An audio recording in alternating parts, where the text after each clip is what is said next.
Yes, thank God it's the sunny side. Welcome aboard once more. My name is Constance Irele Mega. 27 minutes gone past 12. So let's talk sacrifice and resilience. A particular story, something that happened here in Rivers State, which of course made so much news. It's still in the news, actually. The the gas explosion at Orazi. So I'm looking to have a conversation about what happened there from a different angle. All right, away from the emergency services angle to this story and or whatnot. Let's talk about sacrifice and resilience. It's a human nature. It's something people do. So I've got two stories of courage and sacrifice, and this time around is from opposite sides of the globe. The one here in Rivers State, Nigeria, Africa, and another one that happened in Los Angeles, USA. So the one here in Rivers State, you're very familiar with it, the story of Mr. Ayo, who's a father, of course, sadly succumbed to injuries after he ran into the fire to rescue his daughter, who also sadly died. And the other one is a man in Los Angeles who lost his life clutching a water hose. What was he trying to do? He was trying to save his family's 55-year-old home from a devastating wildfire. So one person, on the other hand, is trying to save his daughter, his family member. The other one is trying to save his family home from fire. So these two stories, of course, highlight the incredible lengths that human beings can actually go to protect their loved ones and even their possessions in the face of unimaginable danger. All right. So I would like you to have this conversation with me. And the basic question I'm asking is, would you risk your life for a loved one? And beyond that, have you ever put your life in the line or on the line for a loved one? Yes, you are alive, and that's why you can share the story with me right now. And if you also have someone who perhaps put their lives on the line for you, could you also share? Because I would like to hear those stories right here on the show this afternoon. Okay? And then at 1 p.m., we'll have a short break for the news, trending stories. And after trending stories, we'll continue with this conversation. 2 o'clock, we'll bring you the news update. And after the news update, we'll talk about proximity versus loyalty. I came across a thread on X where someone, shared a story about how, crazy enough, the story still has a fire undertone. Okay? It's a story that really talks about friendship, what friendship should be. Okay? So I'm going to tell you the story when the time comes. If I tell you the story now, you'll be like, been there, done that. Are we not tuning? So you're going to tune in 2 o'clock, make it a date, so you will find out what the story is that I'm going to share with you. But then at that time, we'll be looking at a statement that I would like to get your view on. The statement is, never mistake proximity for loyalty.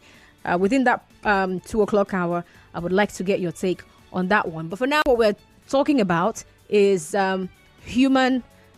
sacrifice and resilience, which of course I've mentioned is a human nature. All right. So get on Facebook, get on WhatsApp, and join the conversation.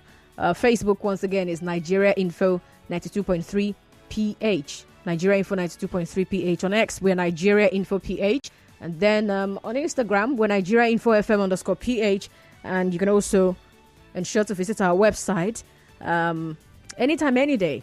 All right? www.nigeriainfo.fm. And so for the WhatsApp numbers, you have to call 0809 030 6416. 0809 030 6416. Okay, so let me get into the particular story, the one that had to do with Mr. Ayo, which, of course, I'm pretty sure you're familiar with the story right now. But I just want to touch on it again, right? From what we had in our bulletin on the day we carried that story.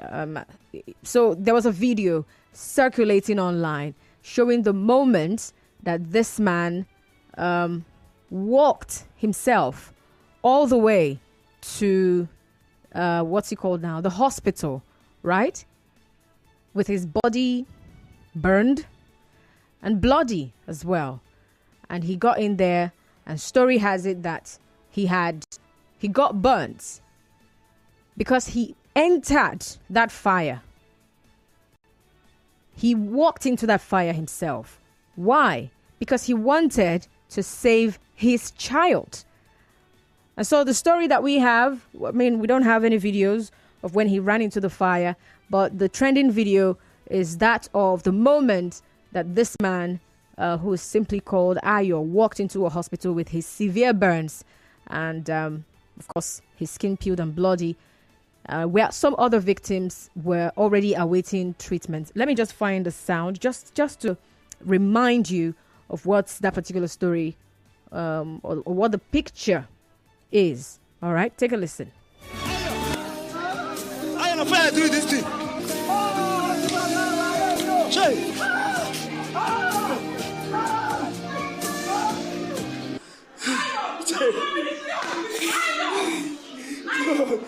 God, this man is.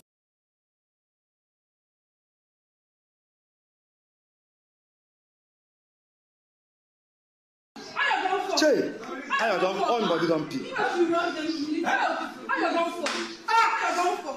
See Ayo, my man. See my man.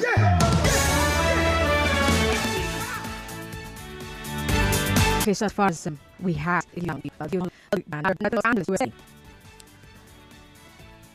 now this one, the story is pretty much fresh as well. There's this wildfire ravaging homes over there in Los Angeles, and a video, or should I say pictures, showing the particular man who had carried a hose trying to ensure that his family home of almost 55 years is not lost.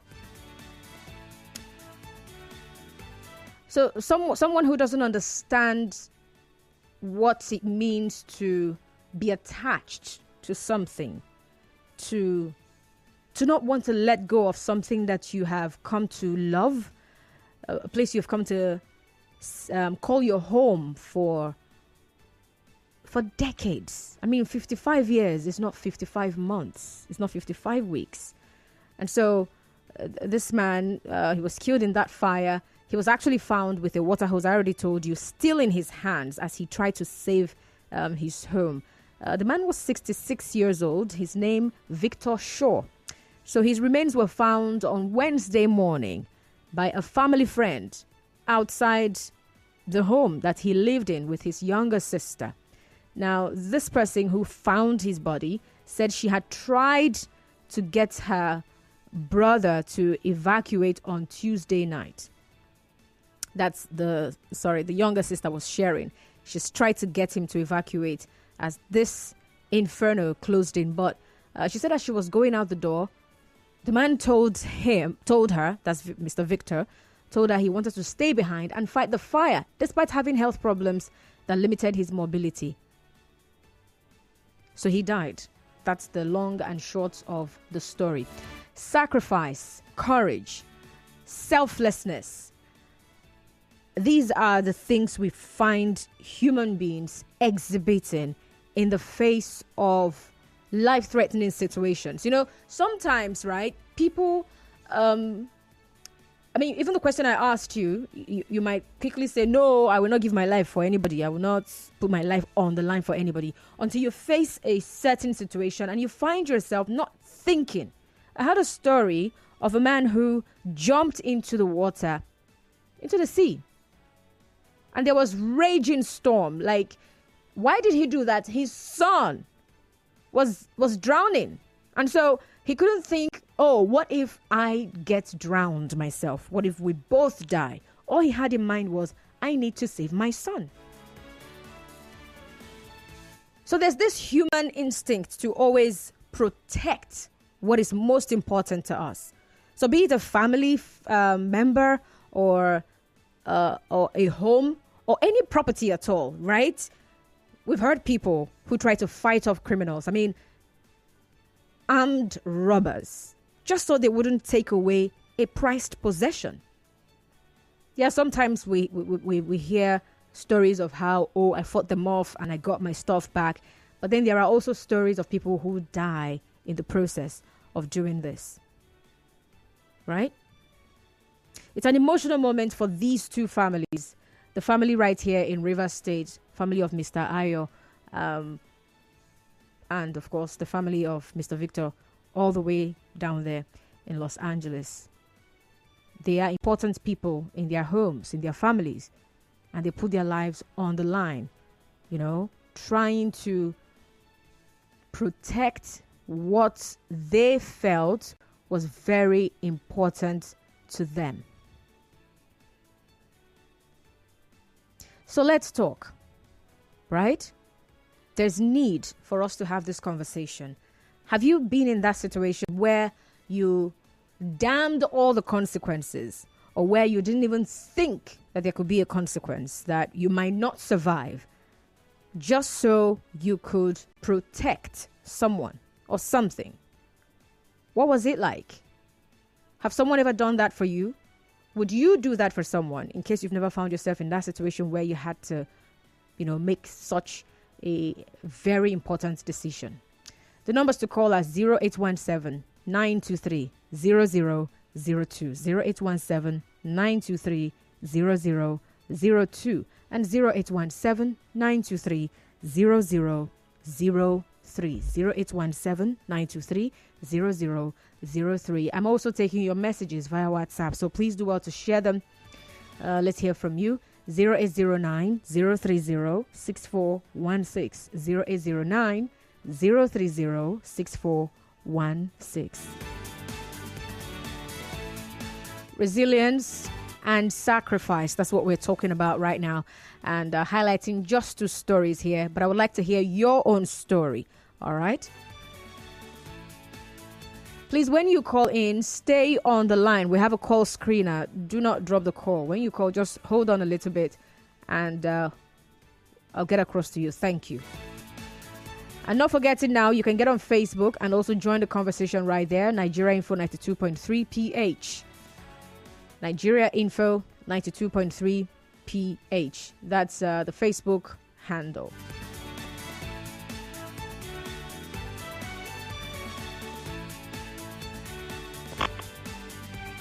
Hello. Hello. Yeah.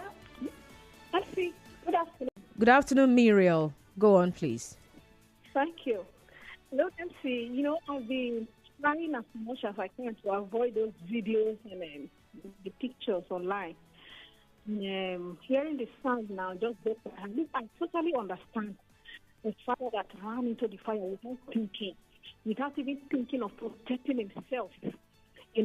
I heard they said that when you want to embark on such let me call it journey or something, you should look for a blanket, soak it, then wrap yourself. Maybe you have chances of surviving. But the man did not think about anything, just ran.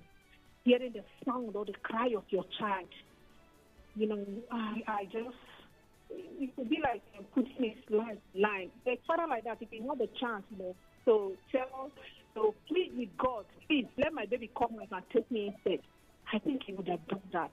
So, Muriel, have you been in that kind of situation? I have not, MC, but if when you have a child, MC, I don't even want to imagine myself in that situation, but I think I can even give my 2 kidneys for my child. I can do that. I can even give the way it is with me now, the kind of love you have for your children, especially when they are tender, they are helpless. You see them in a helpless situation. Also, you can do anything. So I totally understand. All right. It's so sad. It's so sad. I'm so overwhelmed, honestly. So touched. Thank you, MC. Thank you, Muriel. Hello, Daniel. Chinke Daniel from Imo Gate, Ozuako. Good afternoon, sir. Good afternoon, Constance. Chinke Daniel, Imo Gate, Ozuako.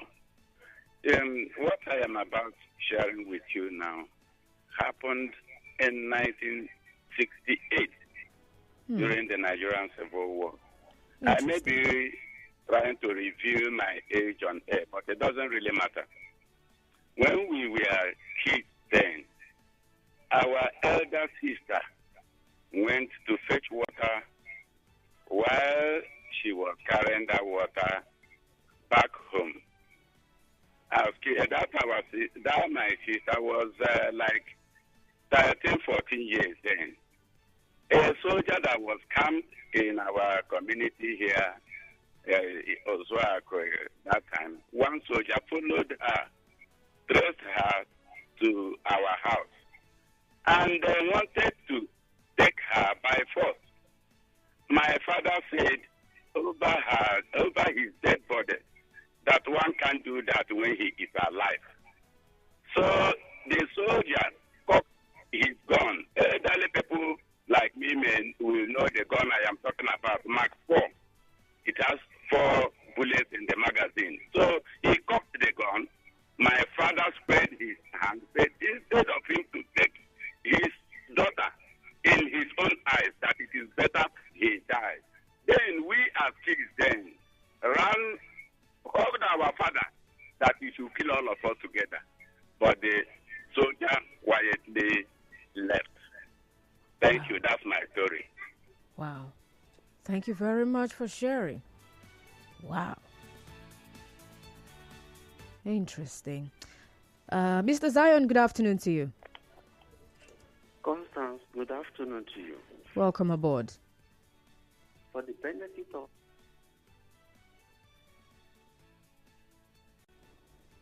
Are you still there? Oh, wow. Benita, okay. Please do well to call back if you can. 0817-923-0002. 0817-923-0002 and 0817-923-0003. Merdick from Transamadi on WhatsApp says, sacrifice and resilience are qualities Ayo has exemplified. But what more can a parent do? Sacrifice often goes hand in hand with responsibilities and choices, such as being a father, husband, and leader. Sadly, in Nigeria, middle leaders lack patriotism. As a responsible person, sacrifice is inevitable. But let us pray that our sacrifices are minimal and not life-threatening. May the souls of Ayo and his daughter rest in peace. Merdick, thank you very much for your message. Hello, good afternoon. Hello. Yeah, good afternoon, Constance. Good afternoon, sir. What's your name, please? Yeah, I'm Dominic calling from Bori. All right, Dominic, go on.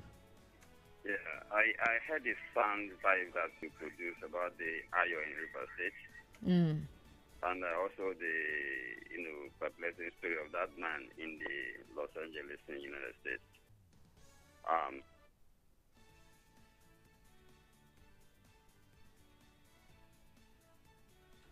Hello? Oh, my. Are you still there? All right, please do well to call back. Hello? Hello. Turn off your radio set, please. Good afternoon. Your program is very interesting. Very good, but I will contribute to it. I will tell you my own personal reaction. Anyway, my name is Austin. All right. I'm calling you from Allo. Yeah.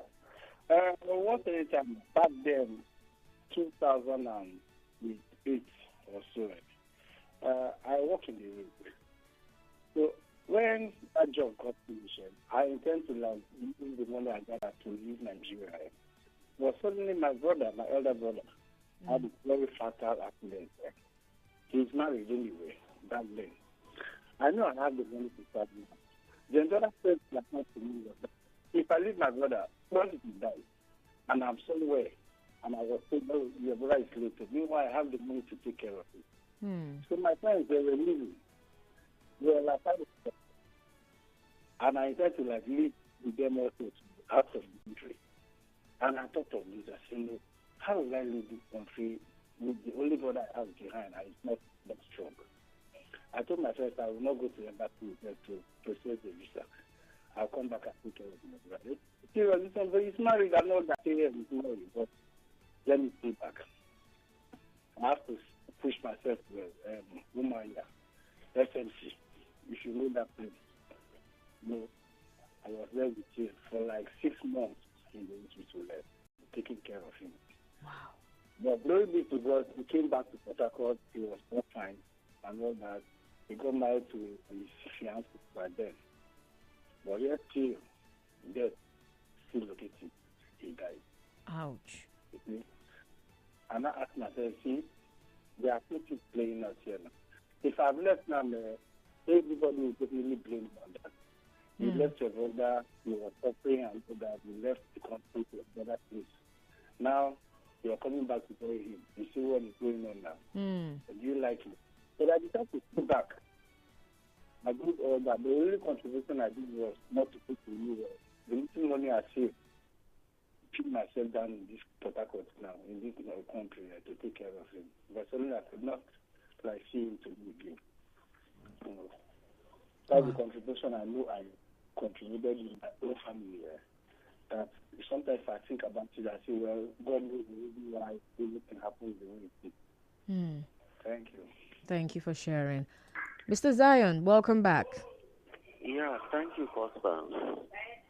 Like for the benefit of the discourse, I would appreciate all those who have told us facts of resilience.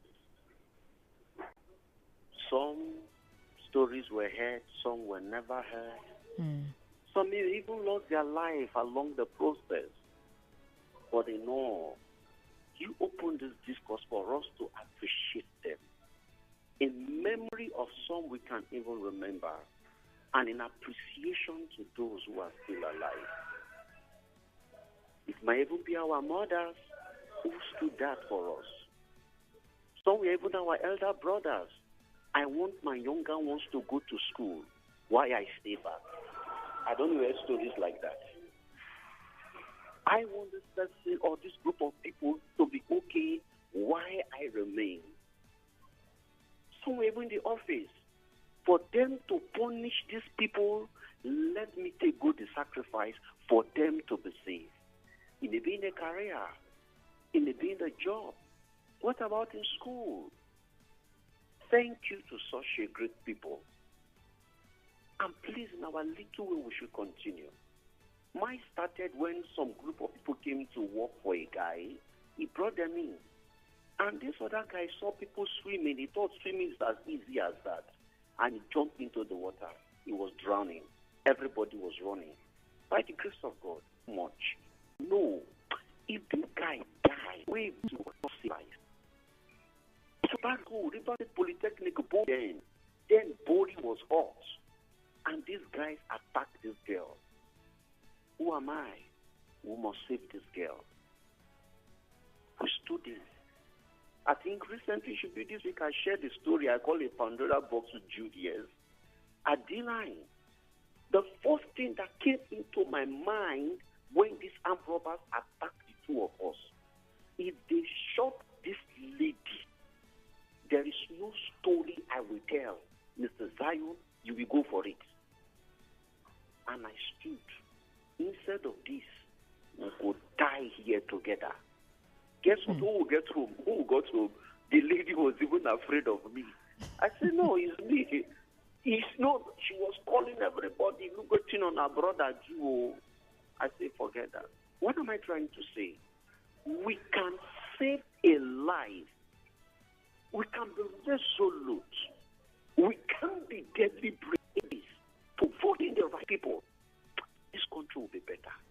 All right. If we take the choice, I will not take 2,000 naira.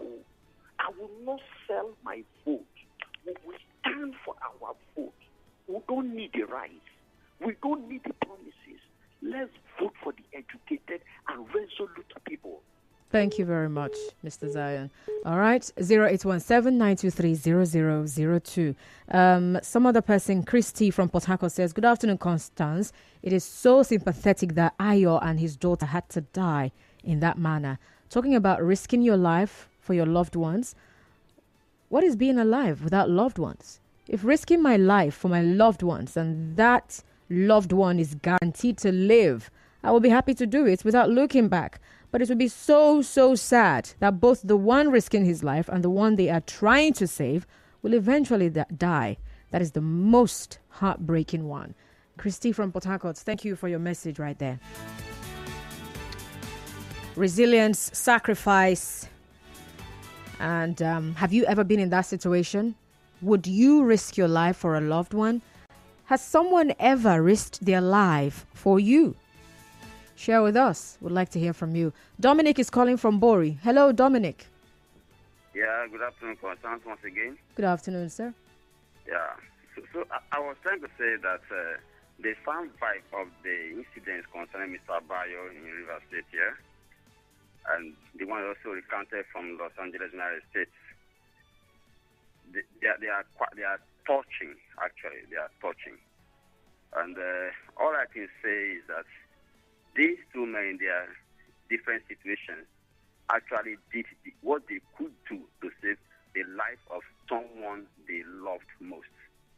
And as appeared that they also later lost their own life, to me, it's a credit to them because they had done all they could to save a life than to neglect a life that they lost. That's what I can say about it. They did their best.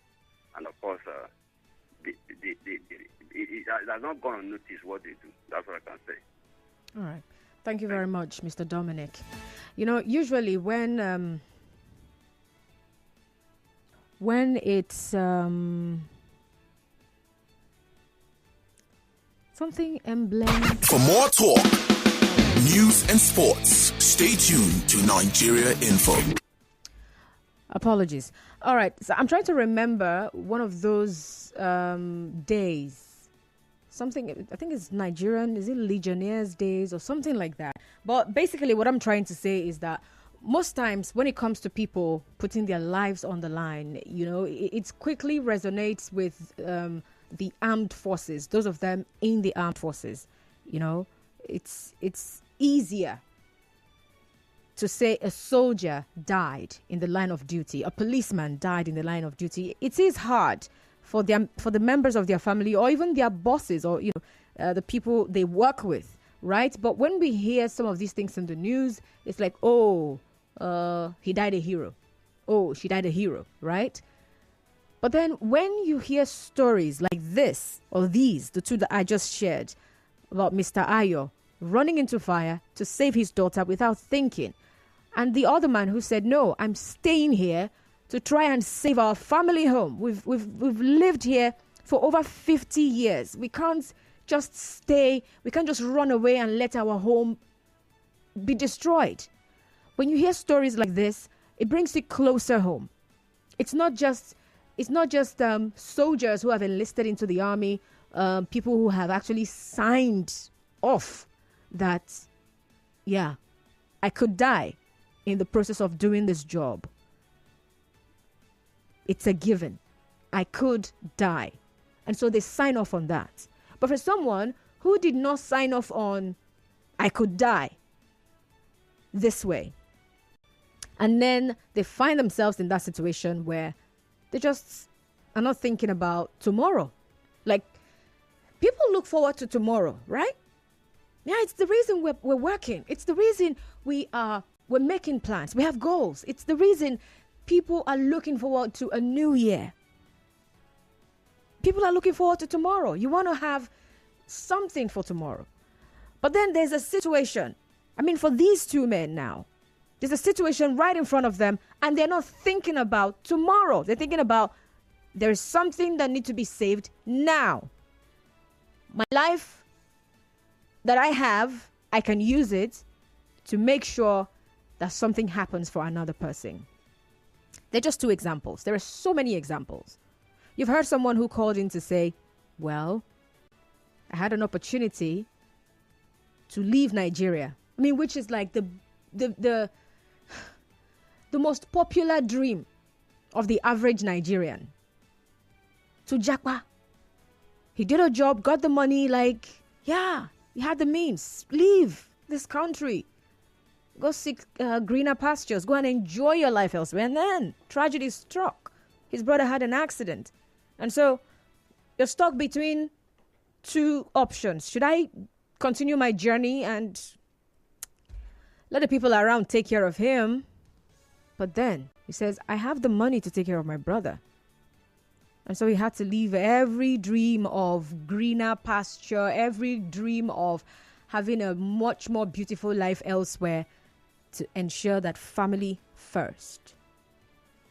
Or is it the person who shared how the father said, not while I'm alive. You're not taking my daughter. You better kill me.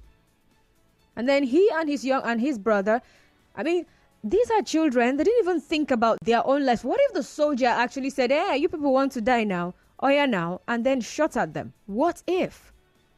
You're just 3. I mean, if there are 4 bullets in there, he can as well kill 3 people and get away with the person he came to get and leave. But no, they were not thinking about tomorrow. They were thinking about our loved one now. Someone that needed to be saved. Would you risk your life for a loved one? Are you a recipient of another person's sacrifice, especially one that has to do with life and death situation? I would like you to share. All right. We'll go off now for the news, trending stories. And after trending stories, we'll be right back. We're still having this conversation on resilience and sacrifice. Get on Facebook. I'm seeing messages there. I'll read them after the news. Stay tuned.